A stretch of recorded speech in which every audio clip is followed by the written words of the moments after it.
Uningá, que o futuro é aqui.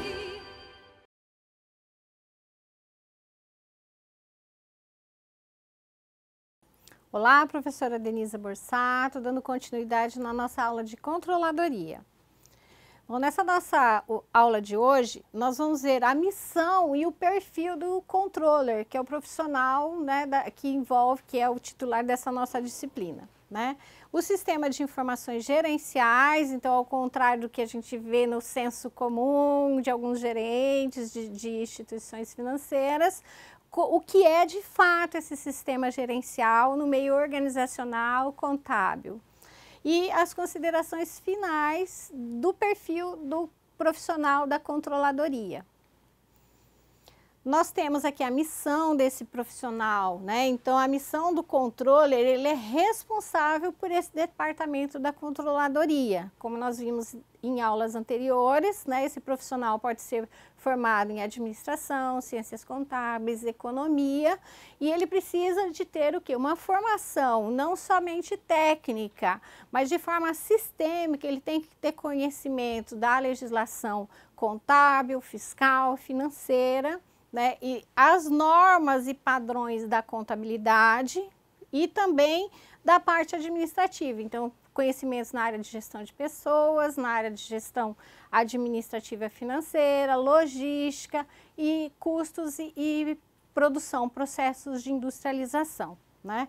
Então, esse profissional, ele prevê problemas antecipadamente. Então, os problemas que ele visualiza, pela formação sistêmica que ele tem, ele vai se antecipar a qualquer risco que possa vir a ocorrer para a empresa. Então, ele vai o quê? Estabelecer planos e metas como forma de evitar qualquer transtorno futuro, né? Então, nós temos que esse profissional, ele deve possuir essas competências técnicas e é necessário, inclusive, conhecer da estrutura organizacional, tá? Então, a formação, né, na especialização em controladoria, né, então o profissional também pode ser especialista, né, também em outras disciplinas como, ou outros cursos como gestão estratégica ou a área de engenharia de produção. Então, mas é necessário que ele tenha a formação também na área de contabilidade e administração. Então, essa formação dele, essas coerências, né, dos gestores, ele tem que entender do negócio que ele está liderando, ou seja, da atividade principal e secundárias da empresa que ele está assumindo essa controladoria. Atribuições desse profissional, né? Então, a atribuição dele, ou seja, a responsabilidade que compete a esse cargo é o controle do planejamento. Então, cabe a ele a responsabilidade final do planejamento, estabelecer conjuntamente o planejamento de cada área. Relatórios internos, então ele vai criar, estabelecer ou adequar os relatórios para cada área, né, com as informações pertinentes a cada área necessária e de forma sistêmica para os gestores, né? Ele atua de forma consultiva, tá? Então não cabe a ele a decisão final jamais, ele funciona como um braço direito dos gestores, mas de forma sistêmica. A formação dele e a atuação dele no meio organizacional é para que ele ofereça as ferramentas necessárias e ele recomende situações. Então, a decisão final sempre caberá aos gestores, né? E a avaliação, então, ele recomenda o que tem que ser feito de forma correta, né? E ele avalia de que forma que foi implantado cada situação dentro da empresa e de que forma que o resultado trouxe para a empresa de cada área. Relatórios externos, né? Então ele oferece, né, ou ele utiliza-se de relatórios externos. Então a área da economia, né, então ele tem que estar antenado ao que o mercado está ditando, ou a questão de influências de moedas estrangeiras na compra ou no impacto que tem dentro da organização em relação à matéria-prima ou à área comercial que essa empresa atua, né? Aos mercados externos também. Então, esses relatórios, ele tem que acompanhar de forma sistêmica todos os veículos de informação que traz relatórios financeiros e econômicos, não só no país onde ele atua, mas de forma sistêmica. Por quê? Quando há algum problema em um outro país que tem influência direta, por exemplo, no Brasil, vai impactar na informação que ele está gerando. Então, ele tem que estar antenado a toda essa situação. Preservação dos ativos. Então, relembrando um pouquinho o que significa ativos dentro da área contábil, né, dentro das normas brasileiras de contabilidade, ativo é todos os bens da empresa, né, bens e direitos da empresa. Então, por que preservar os ativos, né? Então, o ativo dentro da empresa, ele pode aumentar, né? Então, quando os passivos, que são as obrigações, a tendência a aumentar mais do que os ativos, quer dizer o quê? Que a empresa está em dificuldade, né? Pode colocar em risco o patrimônio ativo dessa empresa, né? Então, ele precisa preservar esses ativos, aumentar os recebíveis, aplicações, investimentos, né?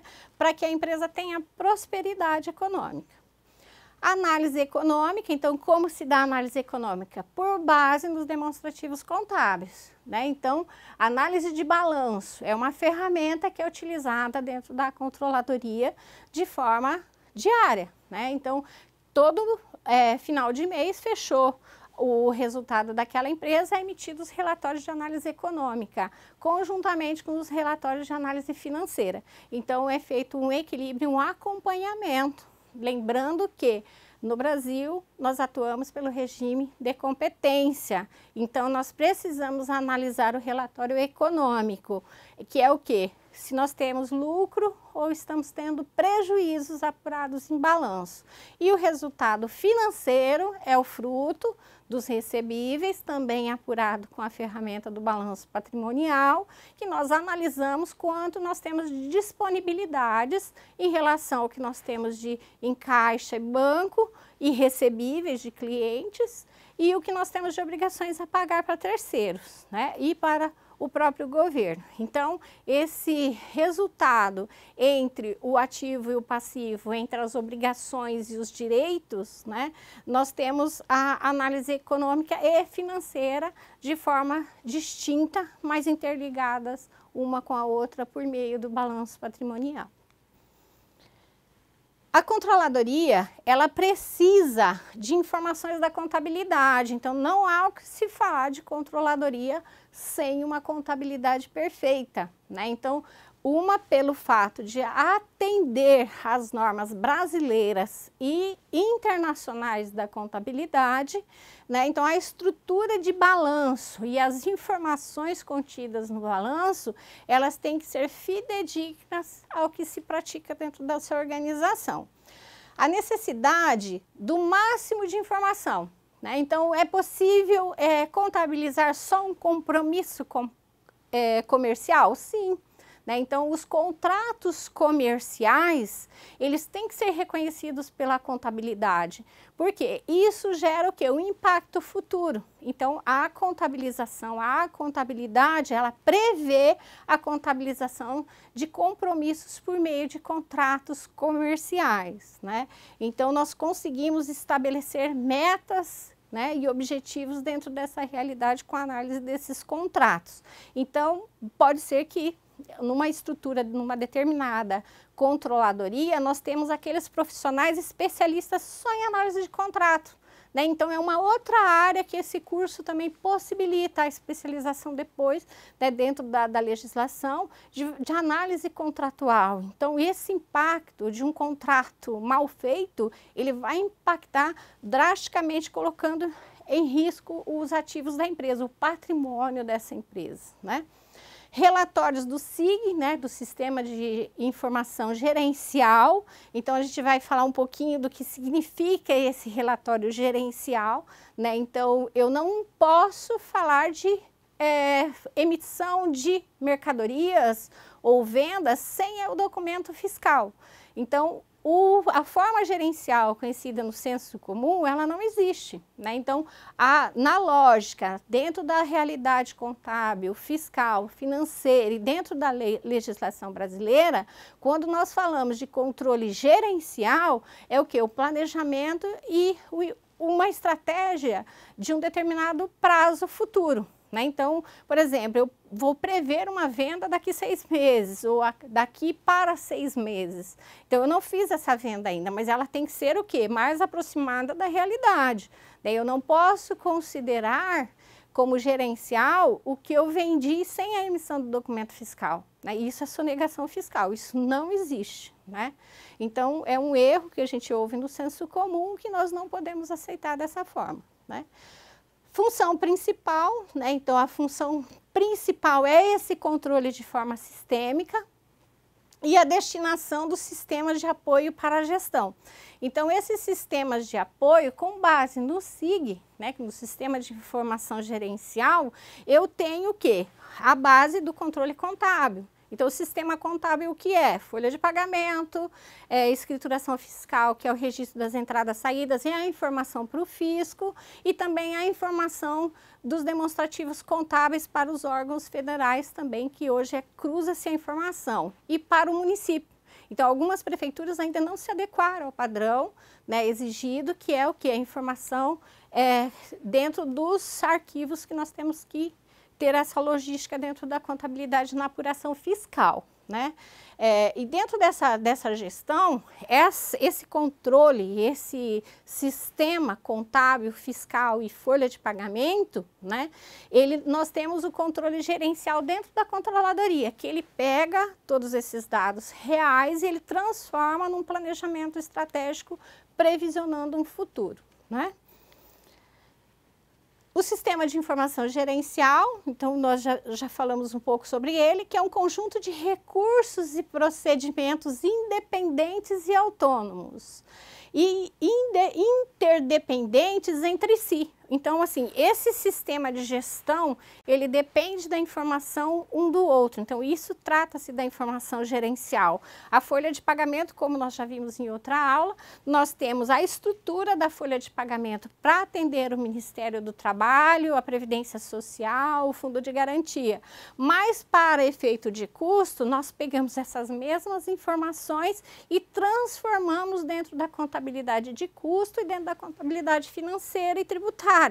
Né, com a mesma, o mesmo valor, mas de forma diferente ele é apresentado nesses relatórios, né?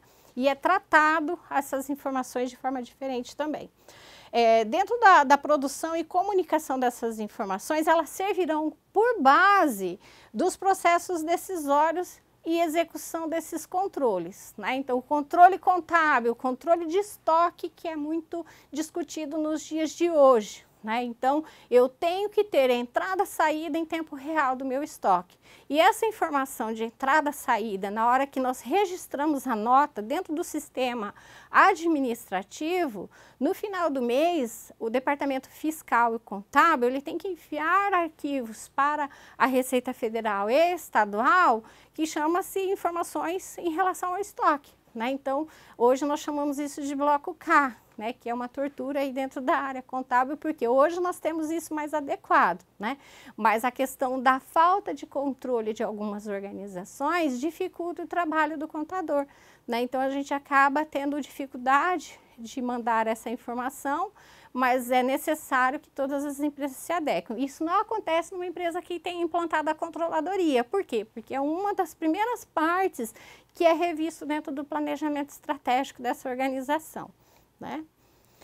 Aí nós temos as atividades básicas de como funciona esse sistema gerencial de informação, que resumidamente é a entrada de dados, então de que forma que eu vou capturar esses dados, como que chega a informação, por exemplo, na entrada das notas fiscais, para calcular o que? O custo da mercadoria. A hora que nós damos entrada no controle de estoque da nota de entrada, de compra, nós já alimentamos e nós vamos processar a hora que a gente industrializar. E a saída de informação é a hora que eu vou efetuar a venda, exemplificando, né? Então, eu tenho a entrada da informação, o processamento e a emissão do relatório de quanto é que eu posso produzir. Então, eu tenho uma quantidade de estoque, eu tenho como prever qual será o meu preço de vendas e eu tenho como provisionar quanto serão os meus recebíveis. E o sistema de informação gerencial, ele captura de forma clara os dados, tá? Então, nós precisamos de ter um documento, né, para que nós registremos esses dados, né? Então, é nota fiscal, é pedido, é relatório, são bordeiros de entrega, folha de pagamento, relatórios contábeis e financeiros, extratos bancários, relatórios de aplicação financeira, que nós transformamos todos esses dados, cada qual com a sua necessidade dentro da empresa e a informação gerada para cada finalidade, tendo o controle como a peça fundamental para apresentar esses relatórios para os gestores, né? E coordenar de que forma que vai ser tomadas as decisões. Lembrando que o controller não toma a decisão, ele recomenda os procedimentos corretos, facilitando o acesso à informação e a análise dos processos da empresa. Então, a partir do momento que a gente vai alinhando os controles internos, né, que é uma peça fundamental nesse processo da implantação da controladoria, a gente vai o quê? Eliminando processos desnecessários e a gente vai trazendo de forma mais clara e mais facilitada o trabalho da controladoria em relação à emissão desses relatórios. Aí, para concluir, nós temos aqui a controladoria e as empresas, lembrando mais uma vez que nós podemos implantar a controladoria não só nas grandes corporações, oportunidades de trabalho para o profissional controller, tá? Isso se dá para as pequenas, médias e grandes empresas, tá? Nas pequenas empresas, esse profissional ele pode atuar de forma como consultores dentro dessas organizações, né?